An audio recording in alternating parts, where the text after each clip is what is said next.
Hi friends, tonight we look at what it would be like waking up in the Victorian era.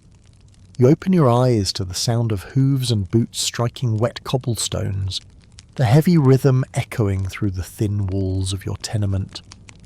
Wagon wheels rattle past outside, iron rims scraping and groaning as they jolt through ruts in the street.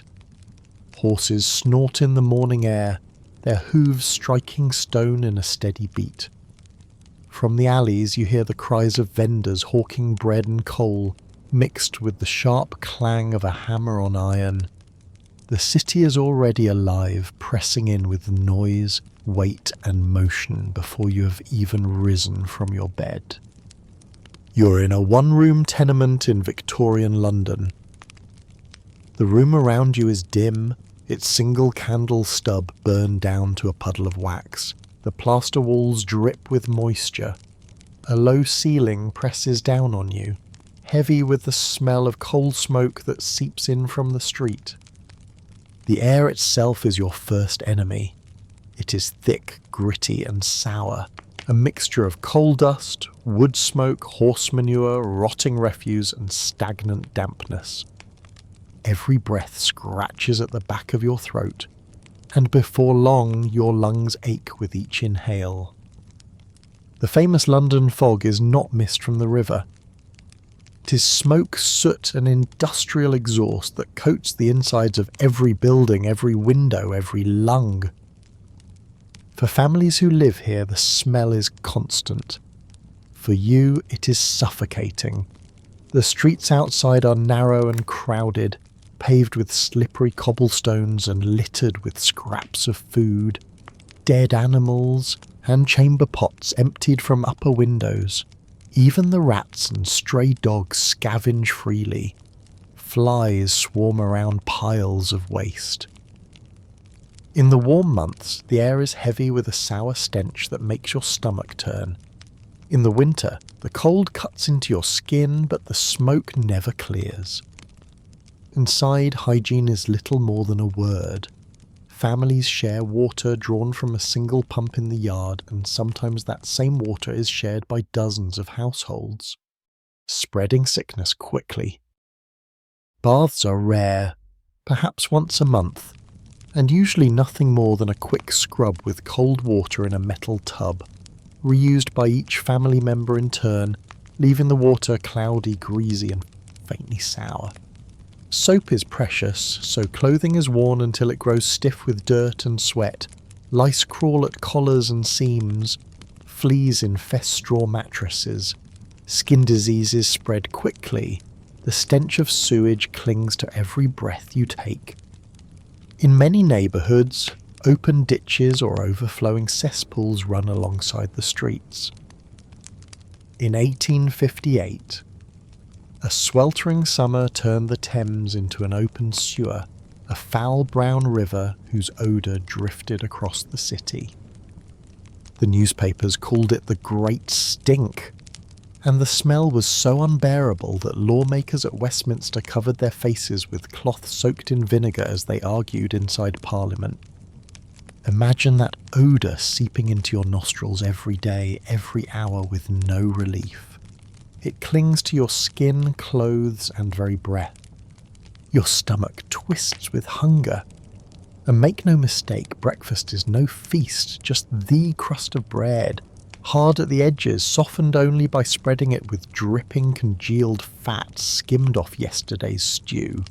Some mornings there may be a boiled potato or thin porridge made with oats and water.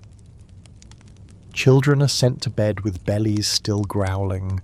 For the poor, meat is a rarity, often eaten only at Christmas. Even milk is unreliable, often watered down by dishonest sellers, or worse, mixed with chalk or plaster dust to give it the illusion of thickness.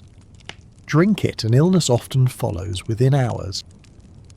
Beer, weak and cheap, is safer to drink than water drawn from pumps fouled by sewage. Children sip it in small wooden cups.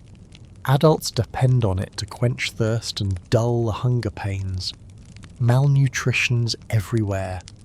You see children with legs bent from rickets, their bones weakened by lack of sunlight and poor diet. You see adults missing teeth, their gums swollen, their skin pale and sallow. The shadow of illness is constant. Cholera lurks in every cup of water. It strikes swiftly, bringing violent cramps, diarrhea, and often death within hours. Tuberculosis eats slowly, spreading cough by cough until families are completely hollowed out. Typhus, smallpox, scarlet fever all race through crowded streets, moving from household to household before anyone can escape. Doctors call these places fever nests. Mothers cradle infants knowing the odds. In some neighbourhoods, 1 child in 3 will not live to see their 5th birthday. If you fall ill, the cure is almost as dreadful as the disease. A visit to the doctor, if you can afford it, brings treatments that are crude and dangerous. Bleeding and leeches are still common, believed to restore balance to the body's humours source. Mercury, a poison, is prescribed for infections, rotting gums and lining lungs. Surgery is unthinkable, unless you are among the few with access to the newest anaesthetics, ether or chloroform. You will be strapped to a chair or table and endure the knife fully conscious. Patients scream until they faint or until the work is done. Many never wake again. Even childbirth is perilous. Midwives and doctors move from one patient to the next without washing their hands.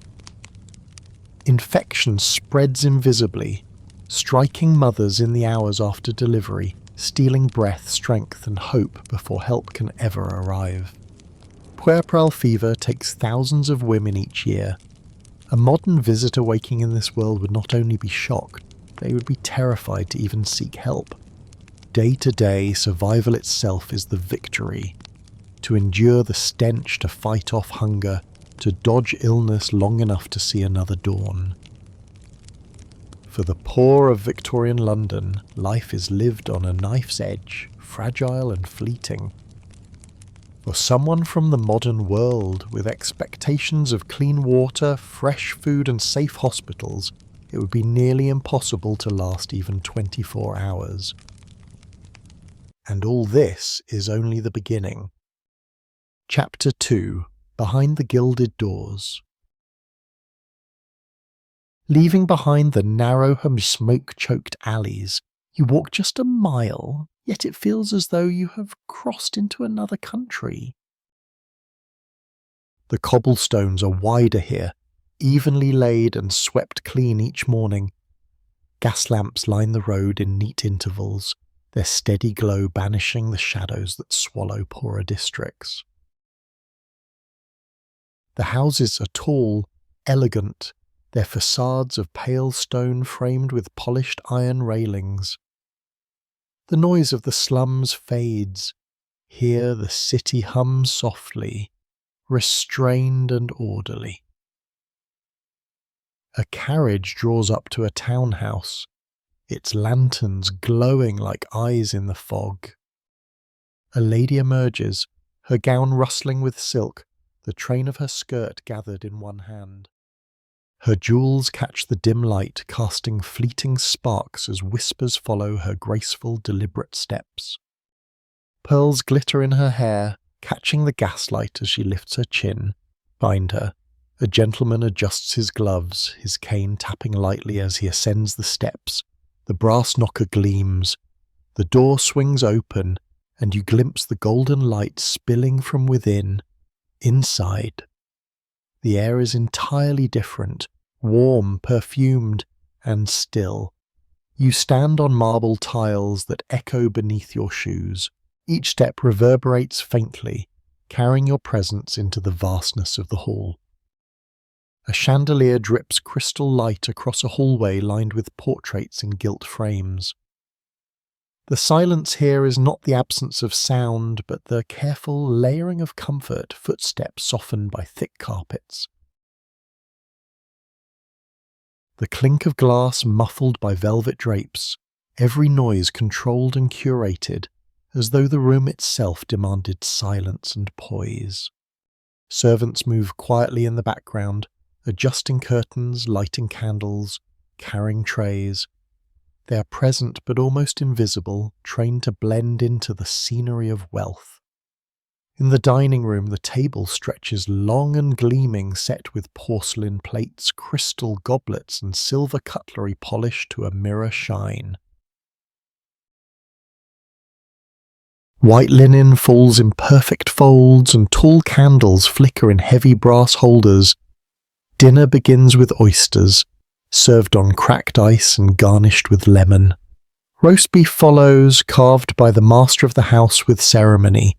Juices running into silver trays, side dishes appear in succession, potatoes whipped with butter, peas simmered in cream, puddings steaming and fragrant.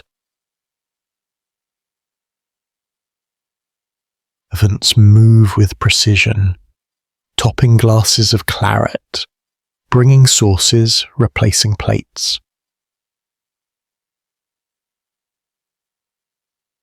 Conversation hums politely, rising and falling like music. This is food not simply for nourishment, but for display. The poor scrape together meals of bread and dripping. Here, abundance itself is a performance. The sight of dishes carried in one after another is a demonstration of status as much as it is of hospitality. Every bite affirms wealth.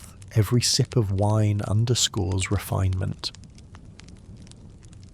Fashion is another kind of theatre.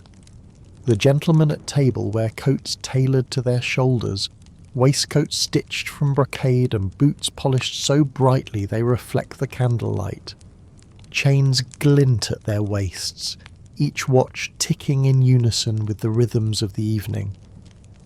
The ladies are visions in satin and silk, their skirts wide with crinoline, their gloves soft as butter, their hair arranged with jewelled combs and flowers.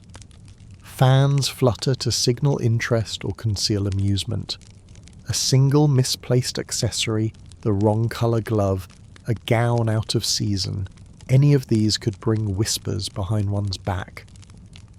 To be wealthy is not enough, one must perform wealth flawlessly. Fashion is another kind of theatre. The gentlemen at table wear coats tailored to their shoulders, waistcoats stitched from brocade, and boots polished so brightly they reflect the candlelight. Chains glint at their waists, each watch ticking in unison with the rhythms of the evening. The ladies are visions in satin and silk, their skirts wide with crinoline, their gloves soft as butter, their hair arranged with jewelled combs and flowers. Fans flutter to signal interest or conceal amusement. A single misplaced accessory, the wrong colour glove, a gown out of season, any of these could bring whispers behind one's back. To be wealthy is not enough.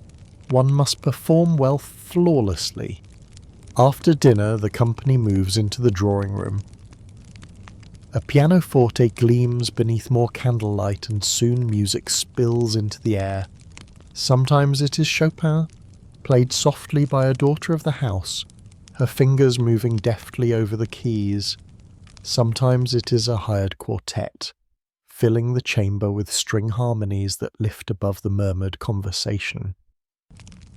Gentlemen discuss politics or empire, the expansion of railways, the latest dispatch from India, the speeches in Parliament. Ladies sit together, speaking of fashions, literature, or who has been seen at the opera. The fire glows steadily in the hearth. The scent of coal, now sweetened with polish and wood smoke, transformed into comfort. And in the grandest houses, the night continues into the ballroom. Doors swing wide to reveal a chamber that seems to stretch endlessly upward, gilded ceilings glittering with chandeliers. The floor is polished so smooth that every step echoes. An orchestra tunes, and then the first notes of a waltz begin. Couples take the floor, skirts swirling, coats gleaming, jewels flashing. The dance is not only music and movement, but ritual, a language of courtship and alliance, each step guided by etiquette as strict as law. Servants move along the edges of the room with trays of punch, ices and champagne, refilling glasses without pause. The sugar in the puddings comes from plantations overseas, harvested by the labour that is invisible at the table. For the rich, these connections are abstract, unseen. Their comforts arrive polished and complete. For you, stepping from a tenement into this world, the contrast is sharp enough to hurt. It is wealth built on distance, silence, and unseen suffering. Here is one London, and yet not the same London at all. Just a mile separates hunger from abundance, smoke from candlelight, silence broken by coughing from silence softened by music. To walk between them is to step across a chasm, one too wide for most to ever cross, and yet both worlds, the filth of Whitechapel and the elegance of Mayfair, belong to the same city, existing side by side, each dependent on the other. Chapter 3, Famous Faces of the Age. Step beyond the carriages and ballrooms of Mayfair, and you find another kind of Victorian story, and one told not only in buildings or objects, but in the people whose lives shape the age. Some gave voice to the poor, some embodied the grandeur of empire, and some revealed the shadows that crept through the city's fog. Their names linger even now, centuries later. Through them, the spirit of Victorian London becomes human. Imagine following a narrow lane eastward, past coal smoke and market stalls, until you hear the cry of a boy selling newspapers. You buy a copy and see a name printed on the page: Charles Dickens. Chapter 3, Famous Faces of the Age. Step beyond the carriages and ballrooms of Mayfair, and you find another kind of Victorian story, one told not only in buildings or objects, but in the people whose lives shaped the age. Some gave voice to the poor, some embodied the grandeur of empire, and some revealed the shadows that crept through the city's fog. Their names linger even now, centuries later. Through them, the spirit of Victorian London becomes human. Imagine following a narrow lane eastward, past coal smoke and market stalls, until you hear the cry of a boy selling newspapers. His voice is thin, urgent, cutting through the noise of horses and hawkers. You buy a copy and see a name printed on the page: Charles Dickens. As you read, the city around you feels as if it is reflected back in the ink. Oliver Twist tells of workhouse children fed on watery gruel. Nicholas Nickleby exposes brutal schools where children are beaten more than they are taught. Bleak House captures the endless fog so thick that law courts and families alike seem lost in its gloom. Dickens wrote not of castles or kings, but of clerks, orphans, debtors, and the poor. The humiliation of those years never left him. In adulthood, he used his pen to hold a mirror up to London. His novels were not simply entertainment. They were warnings, pleas for reform, and portraits of the suffering that polite society preferred to ignore. As you close the paper, you realise his words have travelled beyond the city. They are read in drawing rooms, in railway carriages, even overseas. Each headline tightens imaginations, weaving dread into the fabric of everyday conversation. Dickens is not only a writer, he is the conscience of Victorian London. Now follow the road west toward Buckingham Palace. Guards in scarlet coats stand watch before its gates, their rifles gleaming in the weak light. Inside, behind high windows and gilded walls, reigns the woman whose name defines the era itself, Queen Victoria. Her presence lingers in every gesture, every decree, shaping not only politics but the rhythm of daily life. Crowned in 1837, she ascended the throne as a young woman of 18. Her reign would stretch for more than 60 years, long enough that entire generations knew no other monarch. To her people, she was the embodiment of duty and domestic virtue. She married Prince Albert, and together they raised 9 children. But her reign was not only private. Under Victoria, the British Empire expanded until it encircled the globe. But her reign was not only private. Under Victoria, the British Empire expanded until it encircled the globe. Railways crisscrossed continents, steamships crossed oceans, and telegraph wires carried messages farther and faster than ever before. To her subjects, she was a symbol of progress, order, and pride. Yet behind the public image was a woman who felt deeply, carried private doubts, longed for connection, and wrestled with fears no crown could silence. She dressed in black, fused appearances, and let her grief become part of the nation's fabric. The empire marched on, but its queen seemed frozen in sorrow. For Victorians, her loss was theirs, a reminder that even the grandest lives could be broken by grief. As you gaze up at the palace, you realise her figure looms over the entire century, both as a monarch and as a human being, both powerful and vulnerable. Now step back eastward into the alleys of Whitechapel. The streets are narrow, the lamps few, the fog heavy. Here, the poor live crammed into lodging houses and tenements, their lives marked by hunger and toil. And here, in 1888, a figure emerged whose name would echo far beyond these streets, Jack the Ripper. On those autumn nights, fear hung in the air like the fog itself. Women walked quickly, glancing over their shoulders at the sound of footsteps. Newspapers spread tales of horror, each more lurid than the last, feeding fear, speculation, and whispers that travelled faster than truth itself. The Ripper struck with precision and brutality, leaving behind not only victims but a city shrouded in dread. Yet the murders brought a new kind of terror, one that even the poorest could not ignore. The Ripper was never caught.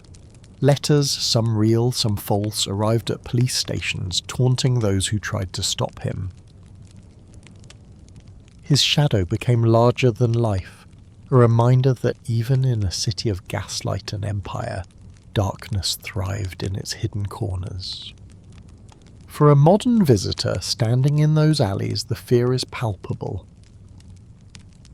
Every flicker of shadow feels threatening.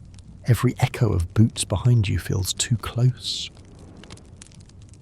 The Ripper was not just a criminal, he was the embodiment of Victorian London's unease, its mystery, its danger. From fear turned toward light. In a hospital ward far from London during the Crimean War, a woman walks between rows of soldiers lying on cots.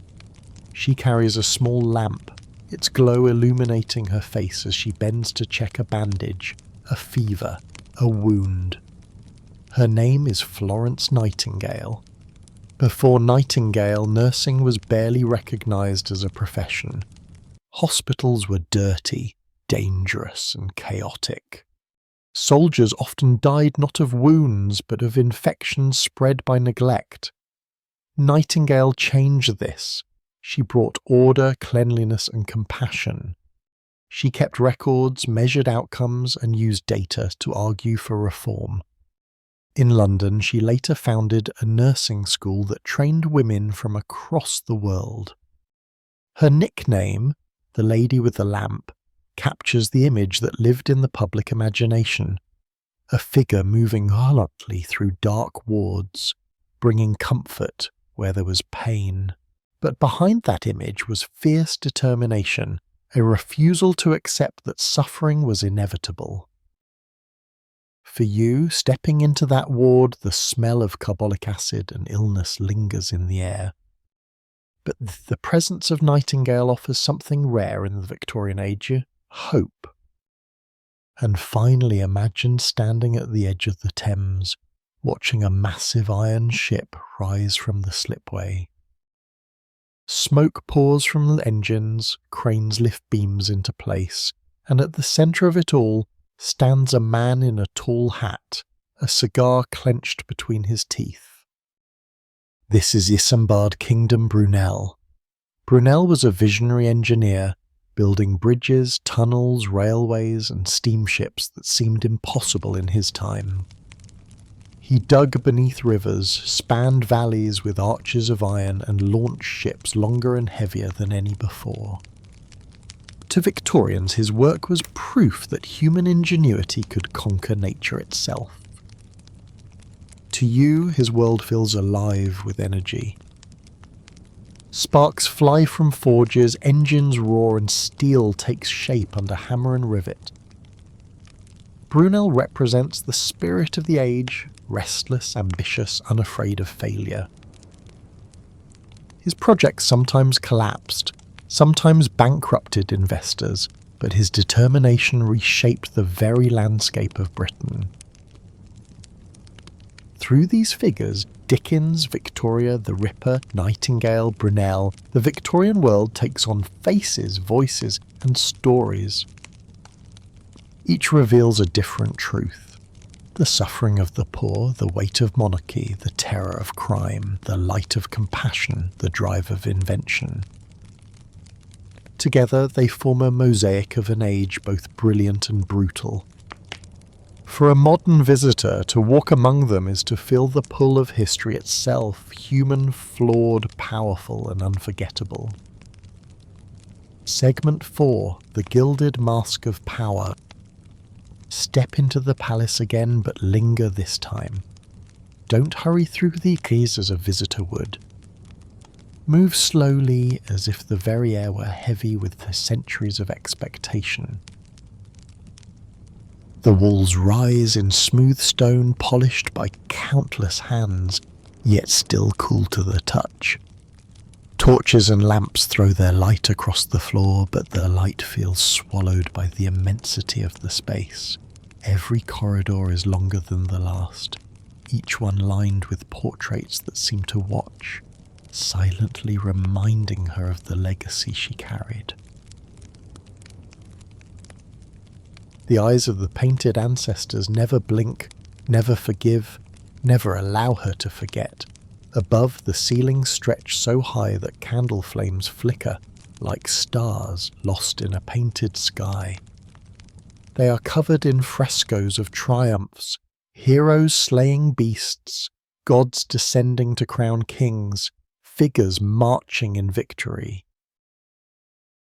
Guests craned their necks upward and whispered admiration. She, however, rarely looked at them anymore. To her, they had become a reminder of the vast distance. The distance between the ideals painted above her head and the quieter, more difficult truths of everyday rule. The distance between the ideals painted above her head and the quieter, more difficult truths of everyday rule lingered constantly, reminding her of the fragile line between image and reality. The golden paint dazzled visitors, but for her they were weight, move deeper. The smell of beeswax and old wood follows you down each hallway. Servants move in hushed steps, carrying trays, letters, linens. They lower their heads when she passes, their gestures practiced into invisibility. She noticed them, of course, but in the way one notices the rhythm of rain against glass, present, constant, yet blurred into the background of her day. In truth, their silence became her silence, surrounded always but rarely accompanied. Behind her doors, the story shifted. She was no longer the perfectly composed monarch who waved to crowds or appeared in carefully arranged portraits. Behind the gilded handles, she let out the breath she had been holding. At her writing desk, letters sprawled in uneven stacks, dispatches from ministers, reports of famine, petitions from distant villages. She answered with steady words, but her ink sometimes bled with fatigue. She wrote by lamplight long after others had gone to bed, pausing only to massage a cramped hand or stare out the tall windows into the darkness. The city slept, but her thoughts marched on. Banquets seemed brighter to the onlookers. Music swelled, and flutes weaving threads of sound into the glittering air. Dresses rustled, jewels caught the lights, laughter rang out in carefully measured bursts. But listen closer. The notes hollow. The laughter often failed to touch the eyes. Each compliment circled politely, rehearsed 100 times. The silver trays, heavy with delicacies, sugar from overseas plantations, wines from France, fruits carried across seas, were laid out in perfection, yet their taste was secondary to the spectacle. She raised her goblet as expected, smiled at the right moments, but in her heart the meal was always accompanied by a quiet hunger no banquet could fill. The throne itself was no less a performance. Carved from oak and trimmed with gold, it sat higher than any other seat, meant to inspire awe. Ministers stood stiffly at its base, voices carrying proposals and oaths. Every word she spoke echoed in that chamber, as if magnified by stone. Yet the throne was not a place of comfort. Its carvings dug into the back, its height isolated. From that seat she was seen, never embraced. She was judged, never simply heard. Beyond the gates, she remained a story more than a person. To farmers, she was the one whose face appeared on coins, whose name was uttered in decrees that trickled down to shape the taxes they paid. To radicals, she was the embodiment of everything they opposed: hierarchy, privilege, power that seemed out of touch with the struggle of common life. Newspapers spun her image into tales that flickered between worship and condemnation. To some she was angelic, to others tyrannical. Rarely was she allowed to be human, and yet within the palace walls her humanity persisted. She laughed at small things, a pet's antics, a misspoken phrase, the awkward stumble of a young page. She wept in moments that no one else saw, pressing a handkerchief to her face until the tears passed. She carried loneliness in her chest like an unspoken companion. Though surrounded by hundreds, she often felt herself to be the most solitary figure in the room. It clung to her in silence, a weight no ceremony, banquet, or gilded throne could ever lift. If you walk the halls slowly, you begin to notice what history often forgets: the sound of a solitary cough in the distance, the smell of extinguished candles clinging to velvet drapes, the feeling of air colder near the stone corners. These are the textures of her reality, not the speeches remembered in books, not the portraits that survive in galleries. But the small, ordinary details of a life lived in extraordinary confinement. The palace becomes a mirror if you allow it. On its surface it reflects grandeur, arches, chandeliers, gilded staircases, but look more closely and it reflects fragility too. The long corridors echo with steps that once belonged to a young woman walking into power she did not choose. They echo again with the slower steps of a woman weighed down by decades of responsibility. To the world, she was unshakable. To herself, she was always aware of how fragile a crown could be, and so you leave the palace with the strange impression. You carry with you the brilliance of history, yes, the image of wealth, order, spectacle, but you also carry something quieter, harder to articulate, the lingering sense of solitude, of performance pressed into flesh and bone. The gilded mask of power dazzles, but behind it lies the pulse of a single human being, at once mighty and deeply, quietly vulnerable. It is this hidden rhythm, fragile yet enduring, that lingers long after the pageantry fades and the centuries march on. Epilogue. The quiet after the crown. The palace fades into darkness now, its windows dim, its halls stilled. The carriages have long since vanished, the servants dismissed, the music hushed. What remains is only the quiet, and in that quiet, the sense of a life once lived at the intersection of spectacle and solitude. She was to her people a monarch, a symbol, a constant presence in a shifting world, but beyond the titles and the ceremonies, she was also something else. A woman who laughed, who wept, who doubted, who hoped. The crown may have defined her, but it did not erase the pulse of her humanity. History remembers her reign in broad strokes, policies, wars, treaties, and progress. Yet when you linger in the silence of her empty chambers, it is not those events that echo loudest.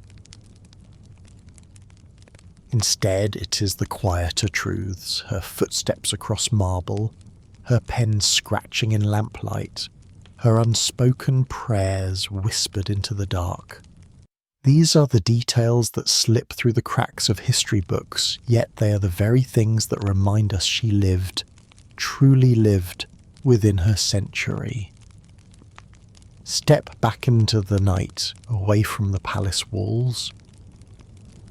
The city stretches out below, a sea of rooftops and chimneys fading into shadow. Above, the stars shine with the same indifference they always have, looking down on centuries of rulers, centuries of stories. And in that starlight, you realize that her story, like all stories of power, is at once unique and universal. Unique in the shale of her reign, but universal in the truths of longing, of loneliness, of the quiet search for meaning that lies beneath even the most gilded crowns. Her figure looms across time not because she was flawless, but because she was human. A monarch, yes. A symbol, yes. But also a soul who walked the thin line between legend and life. And as history continues to unfold, her echo remains, soft, steady, impossible to silence. And so the doors of the palace close and her story drifts into the hush of memory. What you carry with you is not only the image of grandeur, but the fragile heartbeat beneath it, reminding us that even the greatest names in history were, in the end, profoundly, beautifully human.